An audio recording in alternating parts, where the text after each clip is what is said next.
Oke, di segmen kali ini kita kedatangan narasumber yang keren banget ya. Boleh dikenalin dulu dong Kak, siapa namanya? Halo, aku Kurniawan Muhammad Nur.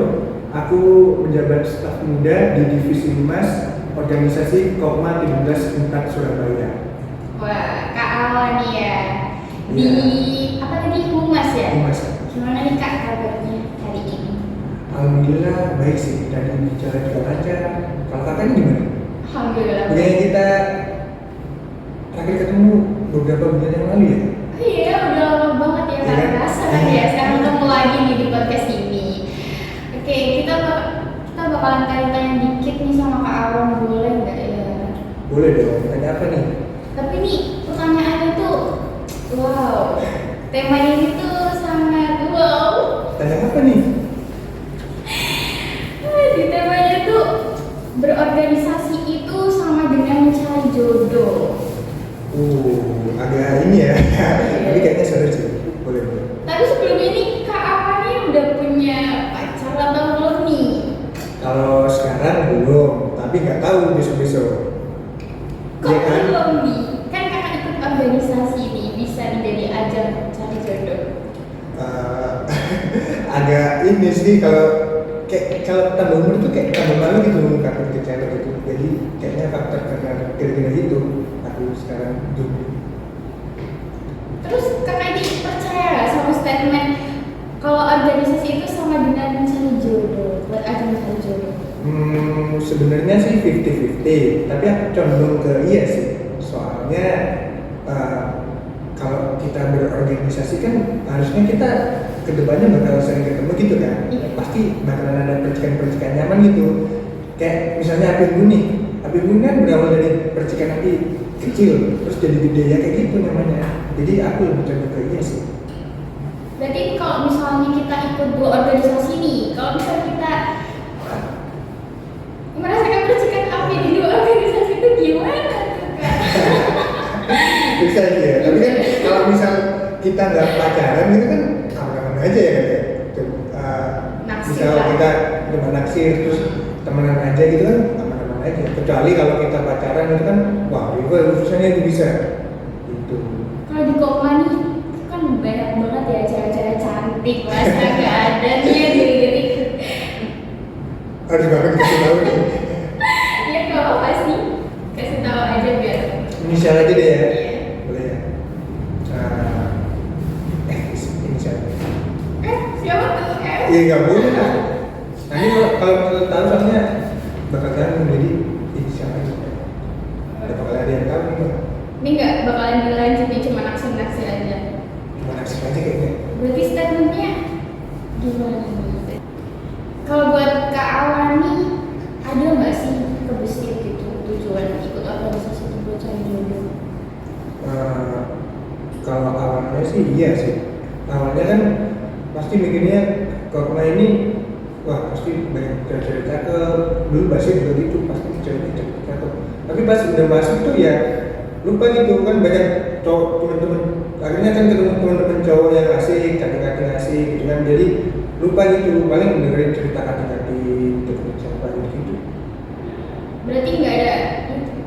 Tadi kan ada ya taksir sama nih, sama Kak Awan nih ya. Kriteria idola itu kayak apa? Kriteria ke idamanku sendiri kalau kita bilang fisik tuh nggak ada habisnya ya.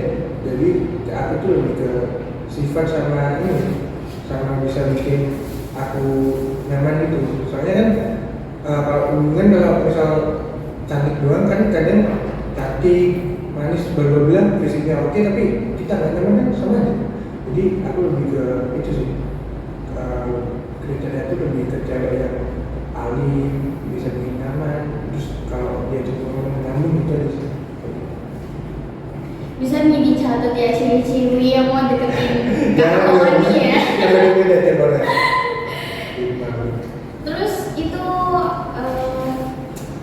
kan satu organisasi ya bareng si cewek itu ya. Kalau misalnya ada apa ya,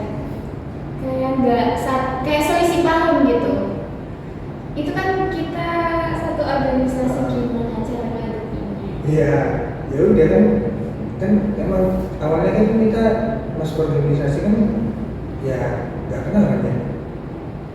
Ya udah, kalau emang beda sisi mau diapain lagi kan, tiap orang punya pendapatnya masing-masing. Jadi ya kalau di organisasi kan kita harus profesional, harus bisa apa ya, harus bisa menerima pendapatnya dari teman-teman yang lain juga, nggak pendapat kita sendiri juga gitu. Jadi ya problem sih. Nggak canggung nih berarti. Enggak, malah seru lah, kayak buat gitu kan malah kayak apa ya, kayak bikin tambah deket gitu. Kalau jangan kan kita nggak bakal debat, kita pasti bakal diem-dieman gitu. Kalau jangan kan gitu. Jadi, ya gitu sih, nggak ada. Ini bakal bocor nggak ya? Apa? Apa? Apa tadi? Enggak, ini bakal bocor nggak rahasianya? Jangan dong, nggak bocor. Ya kita kan bakal tayang di YouTube nggak sih? Salah aja nih kak, ada yang pacaran itu dalam satu organisasi terus putus. Padahal kita tuh masih banyak program yang bakal kita jalani bersama. Terus gimana nih cara menghadapinya? Pakai canggung? Apa gimana? Harusnya sih kan kita kan udah komitmen kalau masuk organisasi kan biasanya di itu kan waktu mixer itu diwawancara segala macam kan. Kita kan juga harus profesional, kita udah kita ini udah memilih organisasi ini dari awal nih udah komitmen bahwa ya niatnya pacaran, jadi kita harus profesional. Misal aku putus sama si F misal, bukan beneran ya misal. Tapi emang udah pacaran? Belum, Ya. enggak gitu. Ya gitu, jadi sebisa mungkin kita harus tetap jadi teman di dalam organisasi. Kalau di luar organisasi mah terserah dia ya, terserah kita mau musuh mau bla bla segala macam. Cuman kalau di organisasi kita harus tetap profesional. Misal ada apa gini kita harus tetap bareng gitu. Wah, kayaknya nih Kak Awan udah pengalaman banget ya. Boleh dong diceritain dikit pengalamannya apa ya, menemukan cinta di organisasi gitu. Dulu pernah sih waktu SMA. Kalau kuliah sih belum ya kalau kuliah.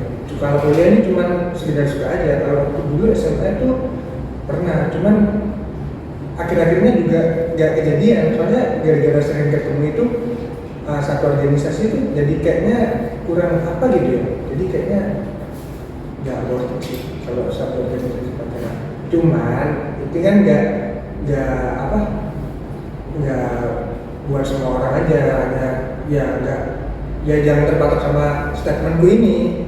Jadi kita juga bisa menjalani hubungan dengan baik sesama orang organisasi. Jadi cuma terkadang yang gitu. Nggak nyangka ya. Tadi aku udah banyak banget tanya-tanya sama sahabat. Makasih ya udah dijawab pertanyaan saya. Sama-sama. Pertanyaan juga agak ini tapi seru. Wow, makasih. Nggak kerasa ya kita udah sampai di penghujung acara podcast kali ini.